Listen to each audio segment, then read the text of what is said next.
Marrow is the spongy tissue in the center of most large bones of the body. It is a highly vascular structure that produces most of the body's blood cells. A bone marrow aspiration is a procedure to collect the liquid portion of the bone marrow. The bone marrow is usually aspirated from the back of the hip bone, but it can also be obtained from the breastbone. Indications: bone marrow aspiration may be ordered by your doctor to diagnose cancers that affect the bone marrow, such as leukemia, lymphoma, and multiple myeloma. Diagnose cancers that spread to the bone from other parts of the body. Determine the severity or stage of progression of a disease. Diagnose blood cell conditions such as anemia, leukopenia, leukocytosis, thrombocytosis, thrombopenia, pancytopenia, and polycythemia. Check iron levels in the body. Investigate possible infection or fever of unknown origin. Monitor response to treatment. Preparing for bone marrow aspiration. Bone marrow aspiration is a simple procedure that can be performed in an outpatient setting. No special preparation is required other than the following.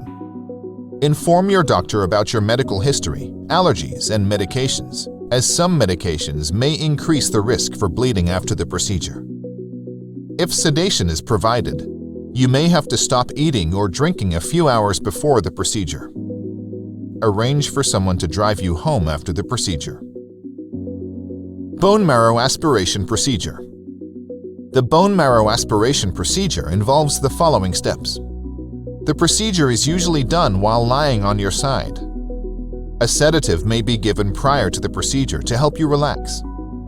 The area of needle insertion is marked and cleaned with an antiseptic. A local anesthetic is injected to numb the aspiration site. A needle is inserted through the skin and into the bone marrow. A syringe is then used to draw out the liquid bone marrow. You may experience a temporary sharp pain and then a pulling sensation as this is done. After aspiration is complete, a gauze will be used to apply pressure to the needle insertion site to stop any bleeding, and a bandage is placed. The entire procedure usually takes 20 to 40 minutes. Post-procedure care. You will remain in the recovery room for about 30 minutes after the procedure to ensure there are no adverse side effects. If sedation was provided to help you relax, you may have to wait until the effects wear off before you can go home. Avoid heavy activities for 24 hours after the procedure. You may experience pain at the aspiration site for a few days after the procedure, for which medications may be recommended. You can return to routine activities as soon as you feel the pain or discomfort is well controlled. Bone marrow aspiration is a safe procedure with minimal risks and complications that may include excessive bleeding, infection, lasting pain at the needle insertion site, allergic reaction to anesthesia. Bone marrow aspiration is a simple procedure that can be performed in an outpatient setting. It is used primarily to diagnose blood-related diseases and to determine if your bone marrow is functioning properly. The sample of bone marrow will be tested by a pathologist to help establish a diagnosis and select the most appropriate treatment. This is Dr. Evan Slater, our oncologist, who's going to describe the procedure. Okay, first thing we're going to do is to use some betadine to clean off the skin, so it'll be a little cold to you. Okay, so we'll do that now.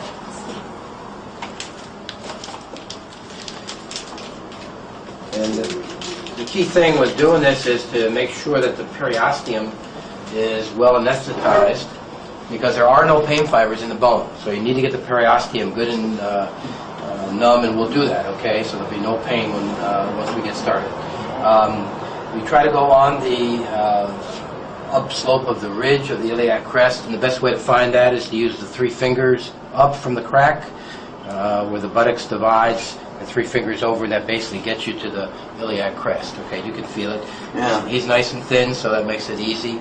Some 400-pounders, you can't feel anything, and you just have to go by your landmarks or your measurements. So here we go. We're going to clean things off a little bit. Okay.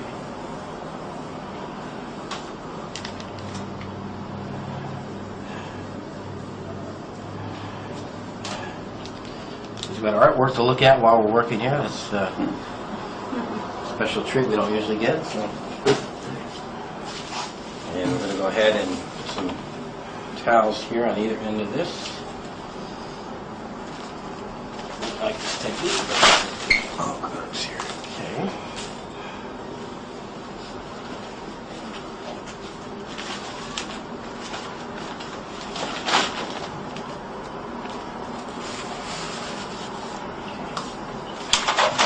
First of all, we're going to go ahead and use a small syringe and needle to anesthetize the periosteum.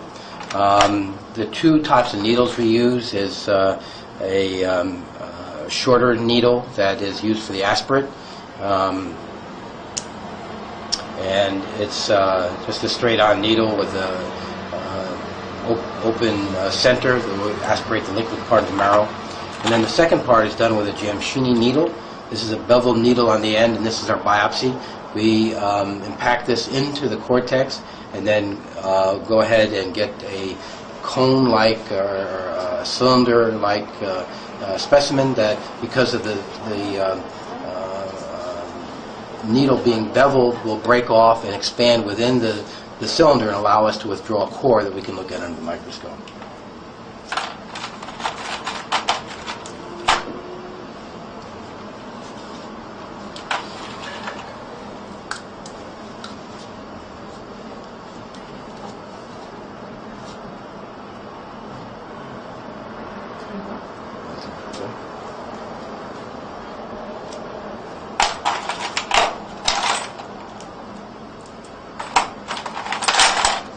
Okay, I'm going to feel me working a little bit back here.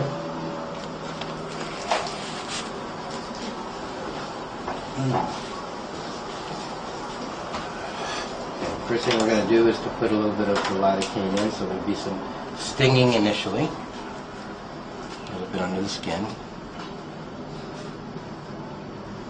And now a little bit deeper, we go to the top of the bone and actually embed into the periosteum, so it's hard to push in the lidocaine.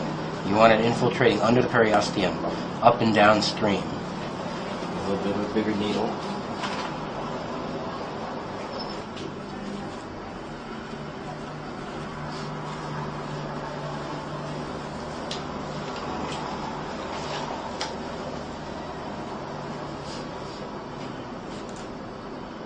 Okay, let that take effect for a few seconds here. And in people that are thin, you can just leave this protective part on there.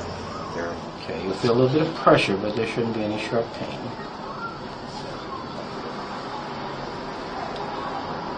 Go through the cortex, and you can usually feel a little bit of a pop to get into the cavity of the marrow.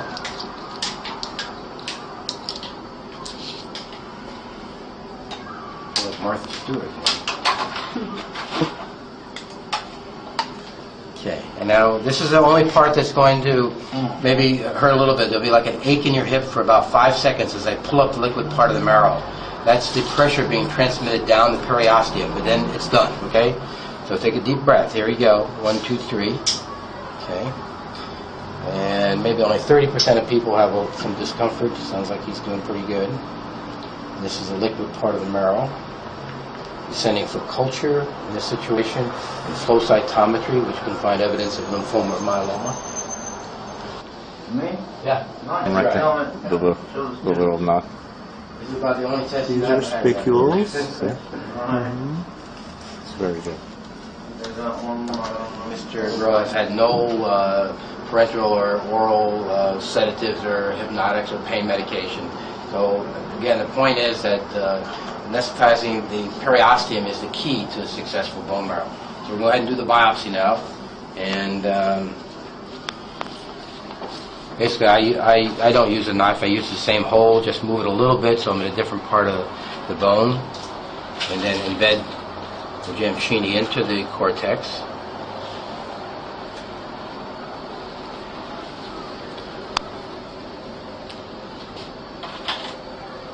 Make sure you get enough of whatever you're going to get, Doc. So you I'm got gonna do it again. Starlet. Oh, I know that. So.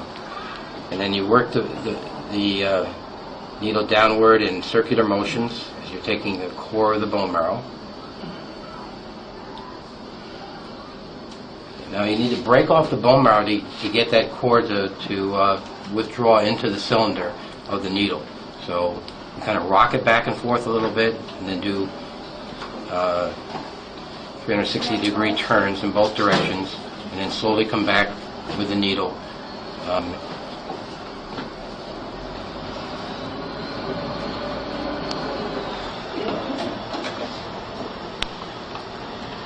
And that's our 1 centimeter sample. That's adequate. We're done.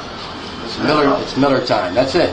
We're going to put a little coverlet Band-Aid and we put some ice on it for about 15-20 minutes. And then we should be back downstairs. Thank you very much, Dr. Slater.